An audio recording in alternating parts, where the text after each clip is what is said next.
ದಶರಥ ಮಹಾರಾಜನನ್ನು ಉದ್ದೇಶಿಸಿ ಸುಮಂತ್ರ ಹೇಳ್ತಾ ಇದ್ದಾನೆ.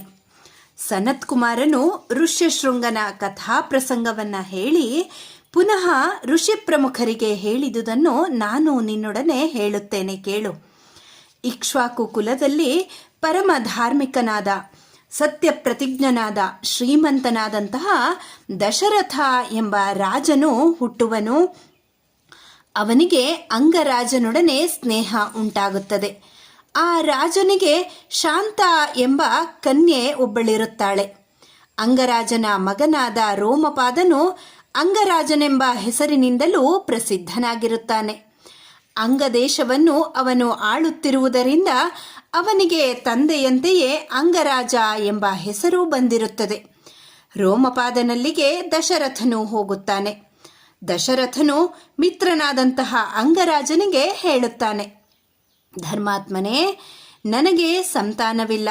ಹಾಗಾಗಿ ಪುತ್ರ ಪ್ರಾಪ್ತಿಗಾಗಿ ಯಜ್ಞ ಮಾಡಲು ನಿಶ್ಚಯಿಸಿರುತ್ತೇನೆ. ಶಾಂತಾದೇವಿಯ ಪತಿಯಾದ ಋಷ್ಯಶೃಂಗನು ನಾನು ಮಾಡಲಿರುವಂತಹ ಯಜ್ಞದಲ್ಲಿ ಭಾಗವಹಿಸಲಿ. ಮಿತ್ರನಾದ ದಶರಥನ ಆ ಮಾತುಗಳನ್ನು ಕೇಳಿದಂತಹ ಮಹಾತ್ಮನಾದ ರೋಮಪಾದನು ಕ್ಷಣಕಾಲ ಪರ್ಯಾಲೋಚಿಸಿ ಸಪುತ್ರಕನಾದ ಋಷ್ಯಶೃಂಗನನ್ನು ದಶರಥನೊಡನೆ ಕಳುಹಿಸಿಕೊಡುತ್ತಾನೆ.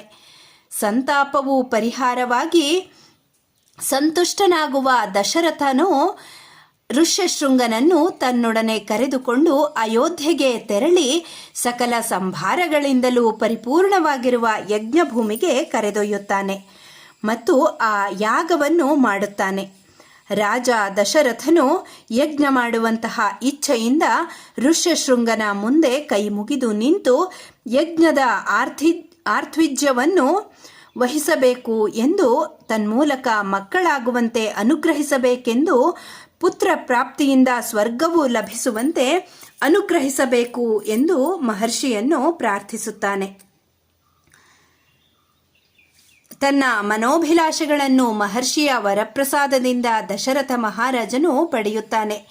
ದಶರಥನಿಗೆ ಅಮಿತ ಪರಾಕ್ರಮವುಳ್ಳ ವಂಶವೃದ್ಧಿಗೆ ಕಾರಣಭೂತರಾದ ಸರ್ವಲೋಕ ಪ್ರಸಿದ್ಧರಾದ 4 ಮಕ್ಕಳು ಹುಟ್ಟುತ್ತಾರೆ. ಈ ರೀತಿಯಾಗಿ ದೇವಶ್ರೇಷ್ಠನಾದ ಭಗವಂತನಾದ ಪ್ರಭುವಾದಂತಹ ಸನತ್ ಕುಮಾರನು ಕೃತಯುಗದಲ್ಲಿ ಋಷಿ ಪ್ರಮುಖರನ್ನು ಸಂಬೋಧಿಸಿ ಹೇಳಿದಂತಹ ವಿಚಾರ ಇದು. ಪುರುಷಶ್ರೇಷ್ಠನೇ, ಪುತ್ರಾರ್ಥಿಯಾಗಿರುವ ನೀನು ಸ್ವಯಮೇವ ಅಂಗರಾಜ್ಯಕ್ಕೆ ಪರಿವಾರ ಸಮೇತನಾಗಿ ಹೋಗಿ ಋಷ್ಯಶೃಂಗನನ್ನು ಕರೆದುಕೊಂಡು ಬರುವುದು ಸೂಕ್ತವಾಗಿದೆ ಎಂಬಂತಹ ಮಾತನ್ನು ದಶರಥ ಮಹಾರಾಜರಿಗೆ ಸುಮಂತ್ರ ತಿಳಿಸ್ತಾನೆ. ಸುಮಂತ್ರನ ಮಾತುಗಳನ್ನು ಕೇಳಿದಂತಹ ದಶರಥರಿಗೆ ಬಹಳ ಸಂತೋಷ ಉಂಟಾಗತ್ತೆ. ಸುಮಂತ್ರನು ಹೇಳಿದುದೆಲ್ಲವನ್ನು ಪೂರ್ಣವಾಗಿ ಕೇಳಿ ವಸಿಷ್ಠರ ಅನುಮತಿಯನ್ನು ಪಡೆದು ಪತ್ನಿಯರೊಡನೆಯೂ ಅಮಾತ್ಯರೊಡನೆಯೂ ಋಷ್ಯಶೃಂಗನಿದ್ದಂತಹ ರೋಮಪಾದನ ಪಟ್ಟಣದ ಕಡೆಗೆ ಹೊರಟು ಬಿಡ್ತಾನೆ. ಅನೇಕ ಕಾಡುಗಳನ್ನು, ನದಿ, ನದ, ಸರೋವರಗಳನ್ನು ಸಾವಧಾನವಾಗಿ ದಾಟಿದ ನಂತರ ಮುನಿಪುಂಗವನಿದ್ದಂತಹ ಅಂಗದೇಶವನ್ನು ಪರಿವಾರದೊಡನೆ ಸೇರುತ್ತಾನೆ ದಶರಥ ಮಹಾರಾಜ. ಮೊದಲು ದಶರಥನು ರೋಮಪಾದನ ಸಮೀಪದಲ್ಲಿ ಇದ್ದ ಅಗ್ನಿಯಂತೆ ಜಾಜ್ವಲ್ಯಮಾನವಾಗಿದ್ದಂತಹ ತೇಜಸ್ಸಿನಿಂದ ಪ್ರಕಾಶಿಸುತ್ತಿದ್ದ ದ್ವಿಜಶ್ರೇಷ್ಠನಾದ ಋಷಿಪುತ್ರನನ್ನು ಸಂದರ್ಶಿಸಿದ. ಆ ನಂತರ ರೋಮಪಾದನು ತನ್ನ ಅರಮನೆಗೆ ಆಗಮಿಸಿದಂತಹ ಪ್ರಿಯ ಸಖನಾದ ದಶರಥನ ಸತ್ಕಾರವನ್ನು ಯಥಾವಿಧಿಯಾಗಿ ಸಂತುಷ್ಟವಾದ ಅಂತಃಕರಣದಿಂದ ಮಾಡ್ತಾನೆ. ರೋಮಪಾದನು ತನ್ನ ಸಮೀಪದಲ್ಲಿಯೇ ಇದ್ದ ಋಷ್ಯಶೃಂಗನಿಗೆ ದಶರಥನ ಪರಿಚಯವನ್ನು ಮಾಡಿಕೊಡುತ್ತಾ, ಮಹರ್ಷೇ, ದಶರಥ ರಾಜನು ನನ್ನ ಮಿತ್ರನೂ ಮತ್ತು ಬಂಧುವೂ ಆಗಿರುವನು ಎಂಬುದಾಗಿ ಹೇಳ್ತಾನೆ. ತನಗೆ ದಶರಥನು ಮಾವನಾಗಬೇಕು ಎಂಬ ವಿಷಯವು ರೋಮಪಾದನಿಂದ ತಿಳಿದ ನಂತರ ಋಷ್ಯಶೃಂಗನು ದಶರಥನನ್ನು ಯಥಾವಿಧಿಯಾಗಿ ಸತ್ಕರಿಸುತ್ತಾನೆ. ಈ ರೀತಿಯಾಗಿ ರೋಮಪಾದನಿಂದ ಸುಸತ್ಕೃತನಾಗಿ ಅವನೊಡನೆ 6-8 ದಿನಗಳಿದ್ದು ನಂತರದಲ್ಲಿ ದಶರಥ ರಾಜನು ರೋಮಪಾದನಿಗೆ ಹೇಳ್ತಾನೆ, ನಿನ್ನ ಮಗಳಾದ ಶಾಂತಾದೇವಿಯು ತನ್ನ ಗಂಡನೊಡನೆಯೂ ಮಕ್ಕಳೊಡನೆಯೂ ನನ್ನ ಪಟ್ಟಣಕ್ಕೆ ದಯಮಾಡಿಸಲಿ. ನಾನು ನಿನಗೆ ಹಿಂದೆ ಹೇಳಿದಂತೆ ಪುತ್ರಾರ್ಥವಾಗಿ ಮಹಾ ಕಾರ್ಯವು ಆರಂಭವಾಗಿರುತ್ತದೆ. ಹಾಗೆಯೇ ಆಗಲಿ, ಕಳುಹಿಸಿಕೊಡುತ್ತೇನೆ ಎಂದು ರೋಮಪಾದನು ಪ್ರತಿಜ್ಞಾ ವಚನವನ್ನು ದಶರಥನಿಗೆ ನೀಡಿ ಅಳಿಯನಾದಂತಹ ಋಷ್ಯಶೃಂಗನಿಗೆ ಭಾರ್ಯಾ ಸಮೇತನಾಗಿ ಅಯೋಧ್ಯೆಗೆ ಹೋಗಿ ಬರುವಂತೆ ಹೇಳುತ್ತಾನೆ.